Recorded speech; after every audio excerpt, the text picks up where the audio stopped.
नमस्कार दोस्तों, स्वागत है आपका हमारे चैनल SGSI डिक्टेशन क्लब में। आज हम आपके लिए सीपीसीटी की क्लास लेकर के आए हैं और इस क्लास में मैं आपको 75 मार्क्स के क्वेश्चंस को 75 मिनट्स में कैसे क्रैक करना है और एक बार में सीपीसीटी कैसे क्वालिफाई करना है, इन सब के बारे में बताने वाला हूं। तो लेक्चर को अंत तक देखें, बहुत इंटरेस्टिंग लेक्चर्स है। और हमारी ऑनलाइन क्लासेस ज्वाइन करने के लिए डिस्क्रिप्शन में मेरा नंबर दिया हुआ है, वहां से आप हमारे व्हाट्सएप पर कांटेक्ट करें। और बहुत सी जानकारियों के लिए, आगे आने वाले एग्जाम्स के लिए हमारे चैनल के साथ जुड़े रहें और बने रहें। ठीक है साथियों, नमस्कार, आगे चलते हैं। और अगर आपने हमारे चैनल को लाइक शेयर सब्सक्राइब नहीं किया है तो भाई फटाफट से कर लीजिए, क्योंकि ये चैनल आपके लिए अब बहुत कुछ प्रोवाइड कराएगा। क्योंकि काफी लंबे समय से हमने कोई भी लेक्चर नहीं डाला है, तो मेरे लेक्चर अब जो आपके लेक्चर्स होंगे ये आप बहुत यूजफुल होने वाले हैं। ठीक है ना। चलिए, फिलहाल की स्क्रीन पर आपको दिखाई दे रहा है और कंप्यूटर प्रोफिशिएंसी सर्टिफिकेशन टेस्ट, जैसा कि सीपीसीटी का लास्ट एग्जाम पिछले साल फरवरी में हुआ था, तो वही इस बार भी संभावना है फरवरी लास्ट मार्च फर्स्ट वीक की। और भी अभी भी कोई डेट फिक्स नहीं है, टेंटेटिव डेट्स हैं। ठीक है ना। तो ऐसा ना समझें कि आप एग्जाम नहीं दे सकते। और वही इंपॉर्टेंट बात है, जो मध्य प्रदेश में नौकरी करना चाहता है, जॉब लेना चाहता है, बाबू बनना चाहता है, क्लर्क बनना चाहता है, टाइपिस्ट के लिए आगे बढ़ना चाहता है, ग्रुप 4 जैसी जॉब, और जो स्टेनोग्राफर्स हैं उनके लिए तो बहुत सारी जॉब्स ऐसी आती हैं जिनमें आप एमपी हाई कोर्ट को रख सकते हैं, एमपी स्टेनो एसआई को रख सकते हैं, जिनमें आपका सीपीसीटी लगता है। तो वही सभी लोगों के लिए ये लेक्चर बहुत यूजफुल होगा और बहुत ज्यादा उपयोगी भी होने वाला है। तो भाई मैं केवल एक ही बात कहूंगा कि जितने बंदे हैं, जितने भी बच्चे हैं हमारे साथ जो जुड़े हुए हैं, अब तक उन्होंने अगर ग्रुप को ज्वाइन नहीं किया है तो फटाफट से हमारा व्हाट्सएप ग्रुप भी ज्वाइन करें और अच्छे लेक्चर्स के लिए। आज जो आपके सामने एक एग्जाम है, एक जो एग्जाम पेपर है, इसको मैं सॉल्व करके बताऊंगा। इसको मैं पूरा सॉल्व नहीं करूंगा, इसको बस मैं ये बताऊंगा कि कैसे आपको सॉल्व करना है। आगे हम आपको पर्टिकुलर टॉपिक से लेक्चर्स देने वाले हैं और भी काफी सारे इंटरेस्टिंग जो टॉपिक्स हैं, इंटरेस्टिंग पॉइंट्स हैं, इंपोर्टेंट पॉइंट्स हैं, उनके बारे में भी हम आपको समझाएंगे। फिलहाल आगे बढ़ते हैं। देखिए, computer proficiency certification test MAP IT द्वारा करवाया जाता है। हर 6 माह में ये कंडक्ट होता है। ये जानकारी सभी को होती है और ये सर्टिफिकेट है जो वैलिडेशन के साथ चलता है। अब पहले इसकी वैलिडिटी 2 साल की होती थी, अब 4 साल की है। ठीक है। तो एग्जाम आने वाला है, कम समय में तैयारी कैसे करें और एग्जाम को क्रैक कैसे करें, चलिए आइए देखते हैं इस लेक्चर में। फिलहाल आगे बढ़ेंगे। देखिए, कुछ इस तरीके की स्क्रीन आपको देखने को मिलती है एग्जाम में। तो ऑप्शन ये तो थोड़ा सा नोटिफिकेशंस दिए हुए हैं, इनको आप पढ़ लीजिएगा अपने हिसाब से। आगे चलते हैं। ये देखिएगा, क्वेश्चन पेपर नेम। मैंने जो आपके लिए पेपर लिया है ये मैंने थोड़ा सा पुराना लिया है, 13 अगस्त का है, शिफ्ट दूसरी है और 2017 का ये एग्जाम है। और मान लीजिए सीपीसीटी की शुरुआत 2016 से हुई है, तो मे बी उस टाइम का एग्जाम है। थोड़ा सा देखते हैं और फिर आज का एग्जाम भी देखेंगे। आज का इन द सेंस 2020 का देखेंगे, 2019 का भी देखेंगे। बहुत सारे पेपर्स को अब हम सॉल्व करने वाले हैं यूट्यूब पर बहुत जल्द, और लेक्चर्स भी देंगे आपको, लाइव लेक्चर्स किसी पर्टिकुलर टॉपिक से। और अगर आप कुछ और समझना चाहते हैं, किसी भी टॉपिक का लेक्चर या वीडियो चाहते हैं, तो आप हमें इसी लेक्चर में कमेंट करें, जिससे हम आपके हर एक क्वेश्चन का आंसर करें। ठीक है ना। फटाफट से आगे बढ़ते हैं। देखिएगा, यहां पर ड्यूरेशन दिया हुआ है 95 मिनट्स और टोटल मार्क्स दिए हैं 75 मिनट्स। अब ये 95 मिनट्स कैसे दिए हुए हैं, इसमें 15 मिनट का आपका टाइपिंग टेस्ट भी इंक्लूड्स है। ठीक है, जिसमें 5 मिनट का मॉक होता है। तो ऐसे करके ये 95 दिए हुए हैं। ठीक है, चलिए फिलहाल आगे बढ़ते हैं। ये सारी चीजें आप पढ़ लीजिएगा, ये इंपोर्टेंट नहीं है, लेकिन पढ़ना जरूरी रहता है किसी भी चीज को। आगे चलें। ये देखिएगा, क्वेश्चंस की तरफ जब हम आगे बढ़ते हैं तो ये आपका पहला क्वेश्चन आता है कि which of the following coordinates the operations of hardware for execution of data and instructions. अब देखिएगा, अगर आप चाहें तो इसको इंग्लिश में भी पढ़ सकते हैं और अगर आप चाहें तो आप इसको हिंदी में भी पढ़ सकते हैं। कई बच्चों को मालूम ही नहीं होता है कि इसको हिंदी में भी पढ़ सकते हैं। तो आप इसके लिए ऊपर जो आपकी विंडो रहेगी वहां पर आप हिंदी और इंग्लिश में सिलेक्ट कर सकते हैं, जिस लैंग्वेज में आप पढ़ना चाहते हैं उसमें पढ़ सकते हैं। तो देखिएगा, हिंदी में अगर हम पढ़ते हैं तो निम्नलिखित में से कौन से डेटा और निर्देशों के कार्यान्वयन हेतु हार्डवेयर के संचालन का निर्देशन करता है। अब देखिए, इनमें से जो 4 ऑप्शन दिए हैं, इनमें से ये क्वेश्चन पूछा जा रहा है कि हार्डवेयर का संचालन किसके द्वारा किया जाता है, निर्देशन किसके द्वारा किया जाता है। तो अब आपको एक चीज मैं समझा देता हूं, एग्जाम देने से पहले आपको बिल्कुल काम डाउन होकर बैठना है, क्योंकि आपको सब आता है, क्वेश्चन को समझना है कि वो पूछ क्या रहा है और आंसर में दिया क्या है। क्योंकि सीपीसीटी की एक हैबिचुअल आदत है जिसको हम बोलेंगे कि वो हर बार क्वेश्चंस को घुमा करके देते हैं और आंसर उसी में छुपा रहता है। तो देखिएगा, यहां ध्यान से देखें, इनमें से निम्न में से कौन सा डेटा और निर्देशों के कार्यान्वयन हेतु हार्डवेयर के संचालन का निर्देश करता है। हार्डवेयर के संचालन का निर्देश करता है, संचालन यानी चलाना, उसका निर्देशन करता है। निर्देशन मार्गदर्शन कौन करता है भाई, हार्डवेयर को चलने के लिए। तो यहां देखिए एएलयू आपको मालूम होगा सीपीयू का एक भाग है, अर्थमेटिक लॉजिकल यूनिट, जहां पर गणितीय तार्किक क्रियाएं की जाती हैं। इसके बाद देखिए इनपुट डिवाइस, इसके बाद देखिए कंट्रोल यूनिट, इसके बाद देखिए आउटपुट डिवाइस। अब आपको देखने को मिल जाएगा कि इनपुट और आउटपुट ये अलग श्रेणी में आते हैं। इनपुट और आउटपुट में अगर आप रखेंगे, और एएलयू और कंट्रोल यूनिट दोनों आपके किस में आते हैं, सीपीयू में आते हैं, जो कि आपका एक आउटपुट डिवाइस है। तो यहां ध्यान से समझिएगा, जो भी डेटा आप कंप्यूटर को देते हैं इनपुट के रूप में, वो सबसे पहले आपके कंट्रोल यूनिट के पास जाता है, इसलिए कंट्रोल यूनिट आपका सही आंसर दिया है। फिर कंट्रोल यूनिट उसको निर्देशन के साथ देता है कि भाई अगर गणितीय क्रिया है तो एएलयू को दे देगा, या फिर अगर वो खुद सॉल्व कर सकता है तो करके आपको उसका आउटपुट शेयर करेगा। चलिए फिलहाल आगे बढ़ते हैं नेक्स्ट क्वेश्चन की तरफ। सेकंड क्वेश्चन है, which of the following generally has highest processing power and number of users support. अब देखिएगा, इसमें बड़ा अच्छे से उन्होंने एक्सप्लेन किया है। चलिए हिंदी में देख लेते हैं, क्योंकि बहुत सारे लोगों को हिंदी पसंद आती है। तो निम्नलिखित में से किसमें आमतौर पर सबसे अधिक प्रोसेसिंग पावर और यूजर सपोर्ट संख्या होती है।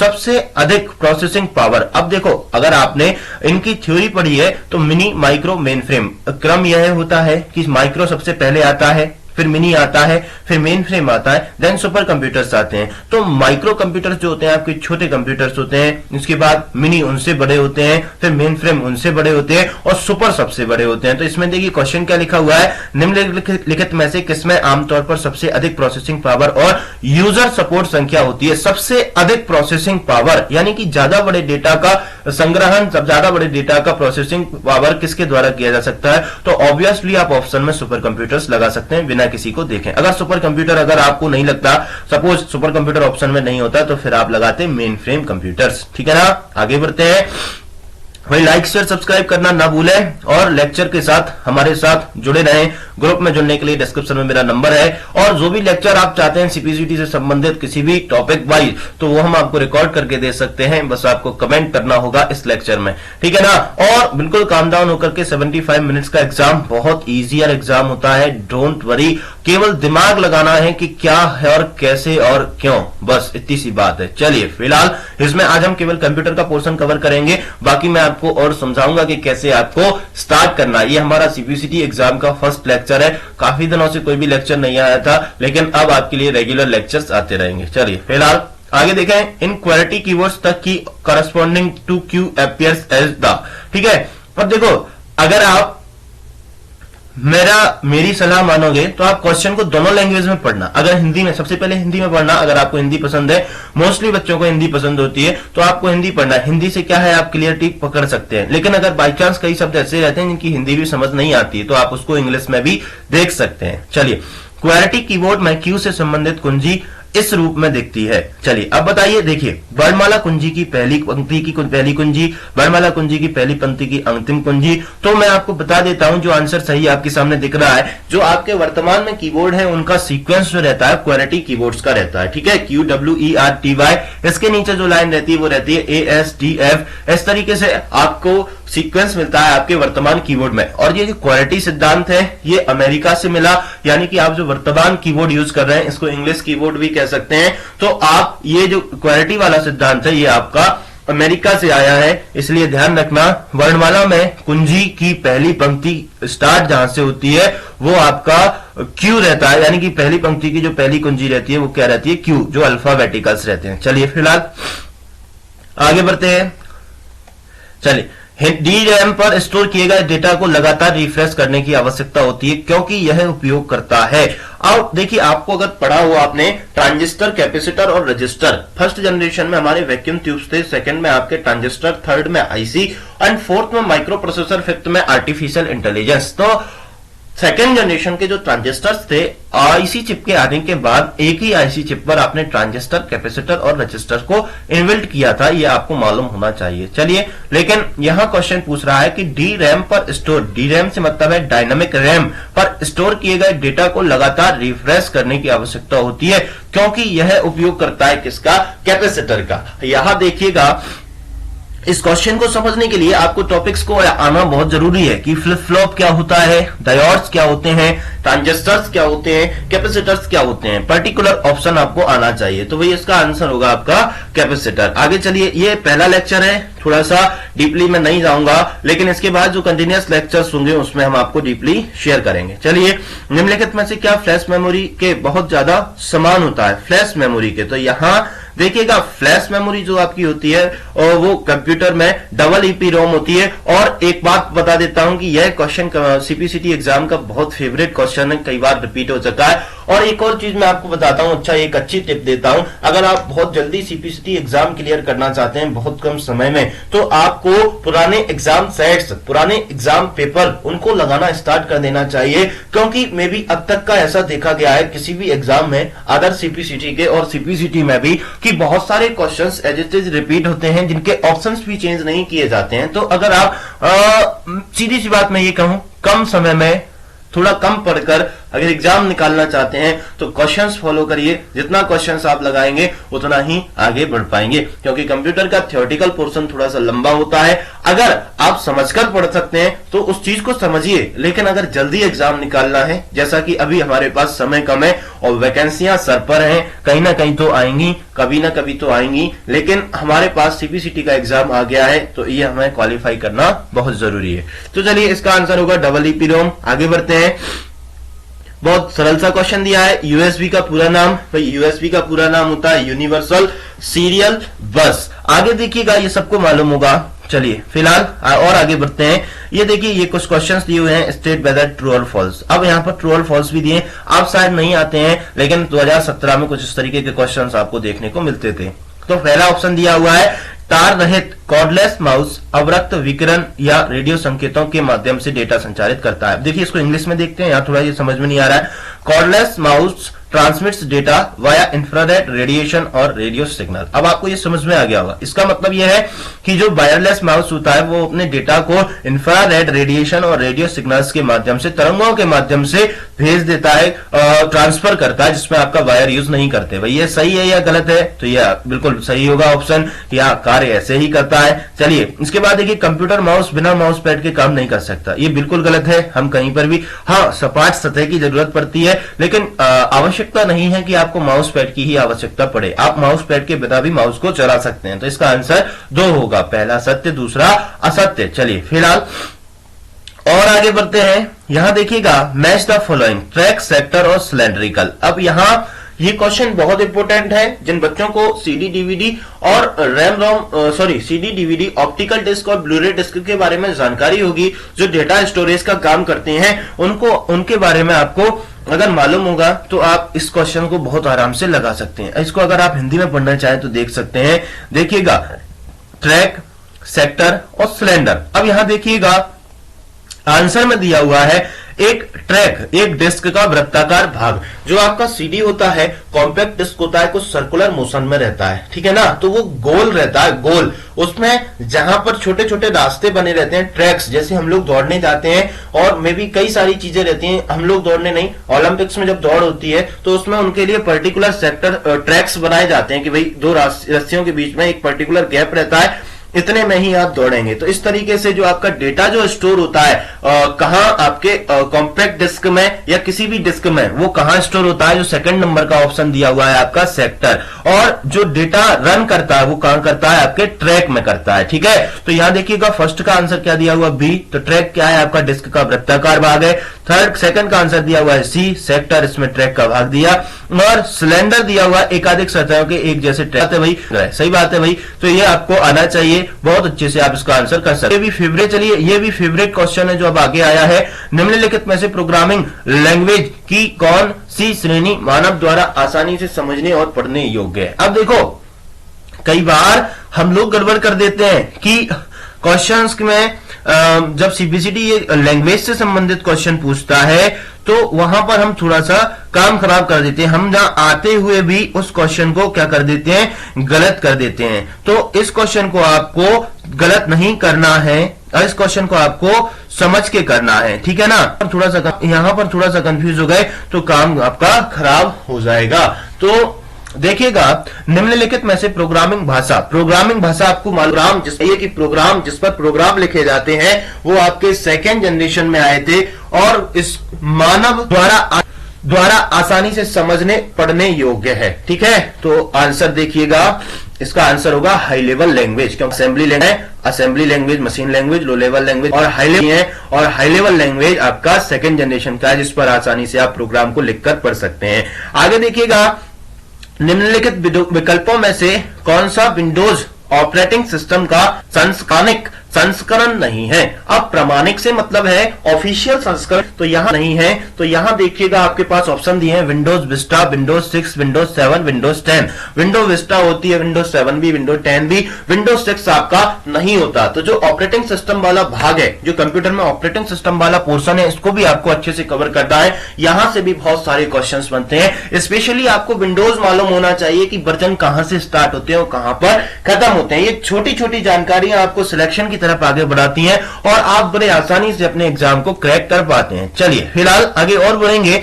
निम्नलिखित में से माइक्रोसॉफ्ट द्वारा विकसित किया गया था, किसको किया गया था भाई? डायरेक्ट एक्सेस करना। ये बहुत सरल क्वेश्चन है। पहले तो आप इस क्वेश्चन को ध्यान से देखेंगे कि माइक्रोसॉफ्ट आपका क्या करता है? सॉफ्टवेयर निर्माता कंपनी है, सॉफ्टवेयर को निर्माण करता है माइक्रोसॉफ्ट, जिसका पहले जो मालिक थे वो बिल गेट्स थे, और माइक्रोसॉफ्ट के जो मालिक बिल गेट्स और पॉल एलन, दो व्यक्ति थे। और देखिएगा, इसमें जो ऑप्शंस दिए हुए हैं सी और C++, ये लैंग्वेज है। कोबोल एक लैंग्वेज है, पास्कल एक लैंग्वेज है। डायरेक्ट एक्सेस एक प्रोसेस है जिसमें आप डेटा को सीधा ग्रहण करते हैं। एक्सेस यानी ग्रहण करना, इसलिए इसका आंसर होगा डायरेक्ट एक्सेस। आगे बढ़िएगा और चलते हैं। निम्नलिखित में से कौन फ्री टेक्स्ट और सोर्स कोड एडिटर है? तो यहां पर देखिएगा, फिर से वही चीज, C++ यहां लैंग्वेज आएगी, और MS वर्ड एक डॉक्यूमेंट वर्ड फाइल है जिसमें आप डॉक्यूमेंट लिख सकते हैं। डायरेक्ट एक्स, ये जो अभी हमने ऊपर पढ़ा वही है। आगे देखिएगा नोटपैड++, तो इसका आंसर ये सही है। सोर्स कोड एडिटर होता है, कोड्स के माध्यम से आप इसमें कुछ भी लिख सकते हैं, तो होगा नोटपैड++। आगे बढ़िएगा, 10 बिट्स एड्रेस लाइंस का उपयोग करते हुए एड्रेसेबल मेमोरी ब्लॉकों की कुल संख्या होगी।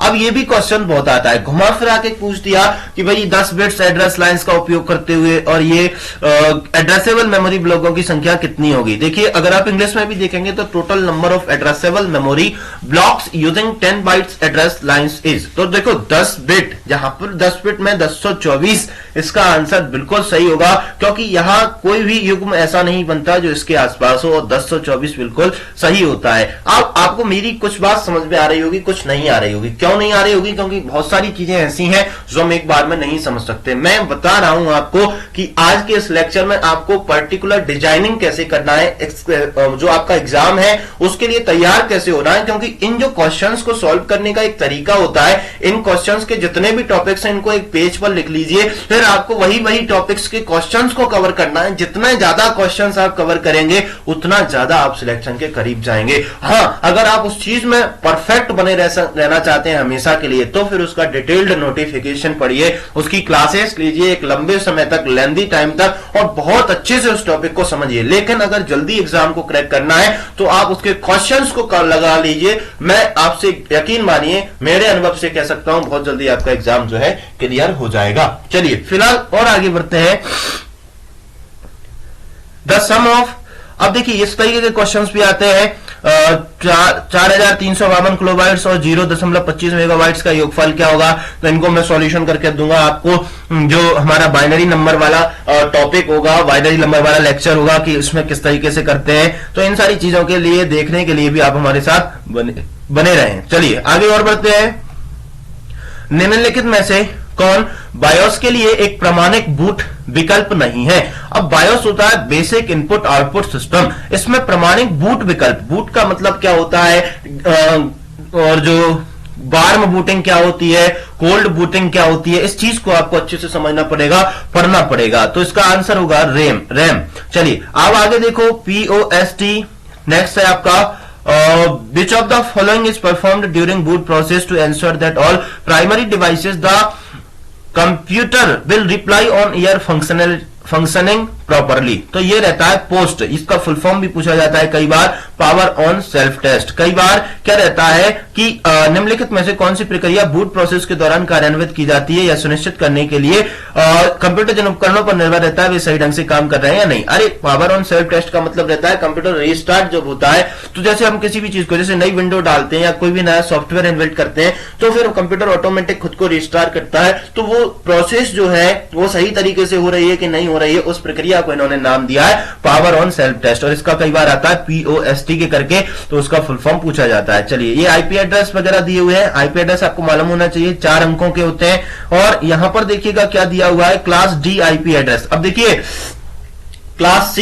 क्लास D, क्लास B और क्लास A, इन सब तरीके के आईपी एड्रेसेस होते हैं, तो इसके लिए भी हम पर्टिकुलर लेक्चर बनाएंगे। आज केवल मैं आपको, और बहुत जल्द बनाने वाले हैं, चिंता नहीं करना है, क्योंकि अब हमारा लक्ष्य केवल एक ही रहेगा कि बच्चों, जितने भी बच्चे हमारे साथ जुड़े हुए हैं उन सबको बहुत जल्द बहुत अच्छा प्रोवाइड कराए, जिससे कि जो भी टॉपिक हम आपको देंगे तो वो आपके लिए यूजफुल रहेगा। चलिए फिलहाल और आगे बढ़ते हैं। ये देखिएगा बाइनरी नंबर्स के रूप में अगर आईपी एड्रेस दिए हुए हैं, इसमें देखिएगा क्लास C आईपी एड्रेस आपको निकालना है, तो इसके बारे में मैं आपको अलग से बताऊंगा, यहां पर मैं आपको नहीं समझा पाऊंगा। आगे देखिएगा ट्रू फॉल्स, सत्य या असत्य कथन। पैच सॉफ्टवेयर का एक छोटा सा टुकड़ा है जिसका इस्तेमाल सॉफ्टवेयर प्रोग्राम में बग को ठीक करने के लिए किया जाता है। बग क्या रहता है, कंप्यूटर की एक मिस्टेक रहती है जिसको आप ठीक कर सकते हैं, और किसके द्वारा, पैच के द्वारा। पैच आपको मिलता है इंटरनेट पर। सर्विस पैक एक अपडेट है जो विंडोज को अधिक विश्वसनीय बनाता है। सर्विस पैक, अब भाई सर्विस पैक क्या होता है, जो विंडोज को अधिक विश्वसनीय बनाता है, और ये सारी चीजें आपको आना चाहिए। चलिए फिलहाल दोनों क्वेश्चन, दोनों ऑप्शंस आपके सही हैं। ये देखिए यहां पर भी आईपी एड्रेसेस का समूह दिया हुआ है, तो इनको भी आपको सॉल्व करना है, और इनके लिए हम लेक्चर्स बनाएंगे, उसमें आपको समझ में आएगा। आगे चलिएगा, निम्नलिखित में से कौन सा एक एंटीवायरस नहीं है। अब इसमें देखिएगा आपको जानकारी होना चाहिए एंटीवायरस कौन कौन से होते हैं, कौन कौन से नहीं होते हैं। तो इस टॉपिक देखो, आप लोगों को क्या लग रहा होगा कि क्वेश्चंस को मैं आइडेंटिफाई नहीं कर रहा हूं, मैं केवल आज आपको इस लेक्चर में इतना बता रहा हूं कि आपको टॉपिक कौन कौन से कवर करने हैं, कहां कहां से क्वेश्चन आते हैं और किस किस प्रकार के क्वेश्चन आते हैं, इस चीज को गेन करना। इसको एक रजिस्टर में लिखते जाइएगा और उन्हीं टॉपिक्स से पर्टिकुलर क्वेश्चंस को पहले कवर करें, तो आप एग्जाम को फटाफट से क्रैक कर लेंगे। तो यहां आपको इंटरनेट के जो एंटीवायरस होते हैं, वायरस होते हैं, उनके नाम आने चाहिए, मोस्टली कुछ तो आने चाहिए जो एग्जाम में आ चुके हैं, तो उनसे आप लगा सकते हैं। तो ये देखिएगा एवीजे इंटरनेट सिक्योरिटी आपका नहीं होता है, तो आप इसको भी लिख लें, वो बहुत इंपॉर्टेंट रहेगा। ठीक है, सुरक्षा के संबंध में AES का अर्थ है, देखिए फुल फॉर्म्स आपको याद होना चाहिए, किसके संबंध में कौन आता है, तो एडवांस एनक्रिप्शन स्टैंडर्ड्स होता है इसका नाम। चलिए फिलहाल और आगे बढ़ते हैं। The DES is an algorithm for the encryption of electronic data. अब देखिएगा ये सिमेट्रिक क्रिप्टोग्राफी तो होता है, हिंदी में और पढ़ लेते हैं एक बार। इलेक्ट्रॉनिक डेटा के एनक्रिप्शन के लिए DES एक ब्लैंक कलन विधि है। तो कौन सी विधि होती है ये, सिमेट्रिक क्रिप्टोग्राफी। अब क्रिप्टोग्राफी क्या होती है और इसमें डेटा हाइडिंग क्या होता है। अब डेटा हाइडिंग तो आपको मालूम होगा, कोई भी डिवाइस, जैसे कोई भी सॉफ्टवेयर हम कंप्यूटर में जब रन करते हैं, उसको अगर हम हाइडिंग करना चाहते हैं, छुपाना चाहते हैं, हम किसी को दिखाना नहीं चाहते, तो आप डेटा हाइडिंग के रूप में रख सकते हैं। इसमें क्रिप्टोग्राफी एक सब्जेक्ट आया है। तो अब देखिएगा इन सारी चीजों को, हर एक एग्जाम को आपको एनालाइज करना है। मोस्टली एग्जाम में, जैसे ये आपका एक एग्जाम पेपर है, इसकी के साथ अब आप दूसरा आप जब लगाएंगे, हम जब आपको दूसरा भी लगवाएंगे पेपर, तो उसमें हम सिमिलरिटीज भी आपको दिखाएंगे कि इस एग्जाम में देखिएगा और फिर इस एग्जाम में देखिएगा, सेम टॉपिक से बहुत सारे क्वेश्चंस आए थे। तो चलिएगा, बढ़िया समझ के आपको एग्जाम को सॉल्व करना है और ज्यादा टेंशन नहीं लेना है फिलहाल। और आगे बढ़ते हैं। निम्नलिखित में से कौन सी विंडो यूटिलिटी किसी पार्टीशन को बनाने या मिटाने के लिए या एक नई डिस्क शुरू करने के लिए प्रयोग की जाती है? तो यहां पर ये सरल सा क्वेश्चन है, इसका आंसर होगा डिस्क मैनेजर। और कोई क्वेश्चन समझ में नहीं आएगा तो आप हमें मैसेज कर सकते हैं, सिलेक्शन पर डाल सकते हैं, क्योंकि देखो अब हमारे पास समय बहुत कम है और हम ये चाहते हैं कि बच्चा जो हमसे मांगेगा केवल हम उसको वही देंगे और फिर हम अपने अकॉर्डिंग भी आपको शेयर करेंगे। जो आपको दिक्कत आती हो आप हमें बता सकते हैं। निम्नलिखित में से वह कौन सा विंडोज फीचर है जो यूजर को अनुमति देता है कि वो कंप्यूटर को पहले की किसी स्थिति में वापस सेट कर सके? तो आंसर होगा सिस्टम रिस्टोर। देखिए, सिस्टम का बैकअप होता है, डेटा बैकअप लेना, डीफ्रेगमेंटेशन होता है, वापस से ऑन करना, और डिस्क क्लीनिंग होता है, पूरा उसको फॉर्मेट करना। तो रिस्टोर होगा आपका जो सिस्टम को अनुमति देगा यूजर को कि कंप्यूटर पहले की स्थिति में वापस सेट हो सके। चलिए फिलहाल फिर से ट्रू फॉल्स आ गए। सेफ मोड में विंडोज ड्राइवरों और सेवाओं के अधिकतम सेट के साथ शुरू होता है। भाई ये सही नहीं है, बिल्कुल गलत है, क्योंकि जो सेफ मोड होता है वहां पर ड्राइवरों और सेवाओं के अधिकतम सेट नहीं होते हैं, अलग अलग सेट्स में ये वर्क करता है। वर्म ऐसे प्रोग्राम होते हैं जो होस्ट फाइल को के उपयोग के बिना खुद की प्रतिलिपि बना लेते हैं। वर्म एक प्रोग्राम होता है जो स्वयं होस्ट यानी किसी भी यूजर के बिना उपयोग में खुद जैसे खुद वर्क कर रहे हैं तो खुद का एक और कॉपी खुद से ही बना लेते हैं। तो ये भाई सत्य कथन है, इसलिए इसका आंसर सी सही है। अब देखिएगा यहां पर एक और नया टॉपिक आता है। क्या? निम्नलिखित में से किस श्रेणी की फाइलें अत्यधिक संपीड़ित होती हैं? तो देखिएगा, संपीड़ित का मतलब आपका कंप्रेस्ड होना होता है, यानी कि किसमें आप अत्यधिक डेटा को स्टोर कर सकते हैं। तो इधर देखिएगा .doc और .docx आपका MS वर्ड से दिया हुआ है, और .jpeg जिसमें आप डिजिटल फाइल्स को सेव कर सकते हैं, पिक्चर्स को सेव कर सकते हैं, और .txt ये आपका वर्ड पैड से दिया हुआ है। तो यहां ध्यान दीजिए, इसमें आपको ऑड ऑप्शन को देखकर भी आप आंसर लगा सकते हैं कि 3 आपके वर्ड डॉक्यूमेंट है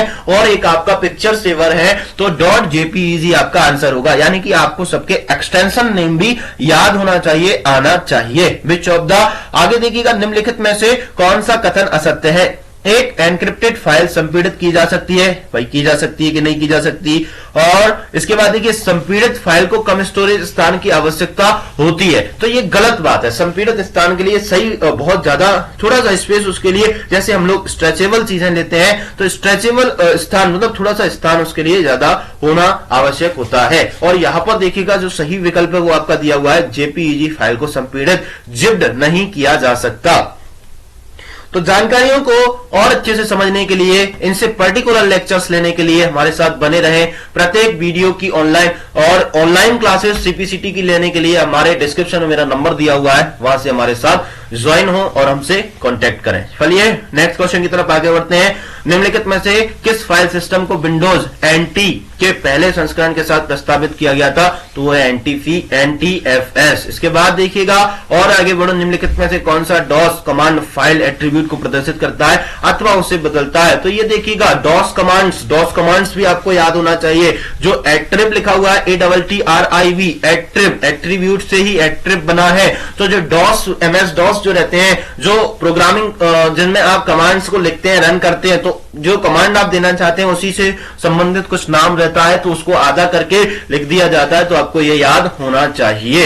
इसके बाद देखिएगा मैचिंग वगैरह दी हुई है, तो मैचिंग भी आप देख लें, अपने आप से लगा सकते हैं कि single dot, double dot, back slash या फॉरवर्ड स्लैश को आप क्या क्या कहते हैं। डायरेक्टरी से संबंधित क्वेश्चंस हैं, तो आपको पर्टिकुलर टॉपिक्स को ध्यान से समझना है, रीड करना है और बहुत सारी चीजों को ध्यान में रखना है। चलिए अब देखिए, जैसे किसी डॉक्यूमेंट में वर्णों के एक सेट को किसी दूसरे सेट से बदलने के लिए निम्नलिखित में से किसका उपयोग किया जाता है? तो फाइंड एंड रिप्लेस कमांड का इस्तेमाल किया जाता है। यानी कि कमांड्स भी आपको याद करना है। अब यहां पर मैं आपको लेक्चर समझाने नहीं आया हूं, मैं इस पेपर को समझाने नहीं आया हूं, मैं आपको यह समझाने आया हूं कि पेपर में करना क्या है, कैसे देना है, क्यों करना है। सीधी बात यह है, अगर आप जल्दी पेपर समझना चाहते हैं, जल्दी एग्जाम क्रैक करना चाहते हैं, तो जितना क्वेश्चन आप लगा सकते हैं उतना लगाइए, क्योंकि एग्जाम पेपर को भी कंपेयर कीजिए आपस में। उनमें से जो टॉपिक्स कई बार पूछे गए उनको उठाकर एक ब्लैंक पेज पर रखिए। क्वेश्चन में जो टॉपिक्स आते हैं अगर आपको आता है तो ठीक है, नहीं तो उसको फिर से उठा के रख लीजिए और गूगल बाबा से पूछ लीजिए कि क्या होता है, कैसे होता है। तुरंत करेंगे, बहुत सारी नोटिफिकेशन जानकारियां आपको और मिल जाएंगी उसी टॉपिक से संबंधित, और आपका क्वेश्चन गलत नहीं होगा। चलिए आगे देखें। कस्टमाइज्ड टेक्स्ट, जिसे वर्ड प्रोसेसर डॉक्यूमेंट के प्रत्येक पेज के निचले भाग पर डालता है, उसे कहा जाता है, तो उसे कहते हैं आप फुटर। सही बात है। आगे चलिएगा, ये देखिए कुछ और शॉर्टकट कीज दी हुई है। एमएस वर्ड में चयनित टेक्स्ट को डबल लाइन अंडरलाइन करने के लिए control plus triple plus D होता है, तो आपको शॉर्टकट से याद करने हैं। और पेज ब्रेक करने के लिए कंट्रोल प्लस एंटर रहता है। जैसे आप हेडिंग देना चाहते हैं तो उसको पेज ब्रेक करना चाहते हैं तो कंट्रोल प्लस एंटर से कर सकते हैं। आया हुआ क्वेश्चन है, कई बार आते हैं। यहां देखिएगा एमएस वर्ड में यदि टेक्स्ट का फॉन्ट साइज 36 पीटी है तो लगभग यह इसके बराबर होगा, तो 0.5 इंच के बराबर होगा। ये बिल्कुल सही है। इसके लिए आप हमारी फॉर्मेटिंग क्लासेस देख सकते हैं। आगे चले, एमएस वर्ड में कंट्रोल प्लस एच दबाने से फाइंड एंड रिप्लेस, बिल्कुल सही है। लैंडस्केप मोड में एक पेज या इमेज अपनी चौड़ाई से लंबा दिखता है, ये गलत बात है। पोर्ट्रेट मोड में दिखता है, लैंडस्केप में नहीं दिखता है। आगे चले, ये देखिएगा एक किसी संख्या को शून्य से विभाजित करने पर निम्नलिखित में से कौन सी त्रुटि पाई जाती है, तो आपके सामने एक त्रुटि दी हुई है। अगर आप किसी संख्या को शून्य से डिवाइड करेंगे तो कुछ इस तरीके का ऑप्शन आपके सामने बनकर के आएगा एक्सेल में। The address of the Excel cell at the intersection of 13th row and 20th column is, तो यानी कि 13वीं रो और 20वें कॉलम को आप क्या नाम और नंबर देंगे, तो यहां पर देखिएगा T13 आपको मालूम होगा ABCD के फॉर्म में आपके कॉलम्स डिवाइड रहते हैं, 1 to 3 में आपके रो डिवाइड रहते हैं। तो कुछ इस तरीके के भी क्वेश्चंस आते हैं जिनको आप आसानी से कैलकुलेशन करके लगा सकते हैं। चलिए, सेल रेंज E4K9 में कुल सेल की संख्या क्या होती है, तो यहां पर देखिएगा E4 से K9 तक आपको गिनना है। तो जो आपका MS एक्सेल रहता है उसका E4 यानी कि E नंबर का कॉलम, चौथे नंबर की रो, फिर आपका K नंबर का कॉलम और फिर वहां से 9th नंबर की रो के बीच में सेल रेंज की संख्या कितनी होगी, 42। इस तरीके के क्वेश्चंस भी आते हैं। चलिए, इसके बाद देखो, निम्नलिखित में से किस श्रेणी के एक्सेल चार्ट को XY चार्ट भी कहते हैं, तो किसको कहते हैं, स्कैटर चार्ट को कहते हैं। आगे देखें, ये कुछ तरीके के चार्ट रहते हैं, bar chart, pie chart, area chart. ये चार्ट्स में आप ग्राफ्स के माध्यम से डेटा को शो करते हैं। ये आपका एक्सेल का टॉपिक है और एक्सेल में इसका फॉर्मेटिंग लेक्चर्स भी रहता है। तो फटाफट से आप हमारे चैनल को लाइक या सब्सक्राइब अवश्य कर दीजिए। आज का ये लेक्चर केवल इसलिए है कि आपको एग्जाम कैसे क्रैक करना है और एग्जाम से क्वेश्चन पेपर से आपको क्या चीज गेन करनी है। कई बच्चे क्या करते हैं, क्वेश्चन पेपर को रटने लग जाते हैं, फिर ये और वो। उसमें आप गेन करें कि कौन सा टॉपिक बार बार पूछा जा रहा है, किस क्वेश्चन को बार बार रिपीट किया जा रहा है, कौन सा आपको आता है, कौन सा नहीं आता है। ब्लैंक पेज पर लिख दीजिए और उस ब्लैंक पेज को अपनी लिखावट से फटाफट से भर दीजिए और उसको आप जितने जल्दी कवर कर पाएंगे उतने जल्दी आप एग्जाम को क्रैक करेंगे। चलिए फिलहाल और आगे देखते हैं। देखिएगा, इस तरीके के पोर्शन भी आते हैं। निम्नलिखित में से कौन सा एक्सेल में मान्य मिश्रित सेल संदर्भ है, तो ये रहेगा आपका $15। अब ये देखिएगा, ऐसे क्वेश्चन थोड़ा घुमाने वाले होते हैं, इनको भी समझने के लिए आपको हमारे साथ बने रहना पड़ेगा, ठीक है ना। तो लगभग आपके सीपीसीटी के कुछ क्वेश्चंस हैं जो आपके सामने मैंने आज आपको बताए। कंप्यूटर का पोर्शन अगर अच्छा लगा हो तो लाइक या सब्सक्राइब करना ना भूलें। यकीन मानिए, मैं पर्टिकुलर लेक्चर से आपके सामने अब हम आपके सामने वीडियोस लेकर के आएंगे बहुत जल्द, और आप जो चाहते हैं उसको भी आप लेक्चर पर कमेंट करें। और इस लेक्चर में ना कि हमने एग्जाम सॉल्व किया, केवल मैंने आपको बताया कि आप जल्दी एग्जाम कैसे कवर कर सकते हैं। पैनिक होने की जरूरत नहीं है, एक बार में भी निकल जाएगा। ओनली 38 मार्क्स की आवश्यकता होती है, आप बहुत आराम से ले आओगे, ठीक है। The value of the Excel formula यहां पर दिया हुआ है, 2/10 का कितना होगा, 1024, ठीक है। तो ये आपको आना चाहिए। और अभी के इस लेक्चर में भाई इतना ही। सभी दोस्तों को नमस्कार। सभी से मैं एक ही निवेदन करूंगा, हमारे चैनल के साथ बने रहें, शेयर करें। और ये डेमो लेक्चर था केवल इसीलिए कि अब हमने सीपीसीटी की क्लासेस स्टार्ट कर दी हैं और एग्जाम्स को कैसे सॉल्व करना है। और भी कोई आपको कंफ्यूजन हो तो डिस्क्रिप्शन में मेरा नंबर है, वहां से आप हमसे पूछ सकते हैं। तो अभी के लिए इतना ही। नमस्कार दोस्तों, मिलेंगे नेक्स्ट लेक्चर।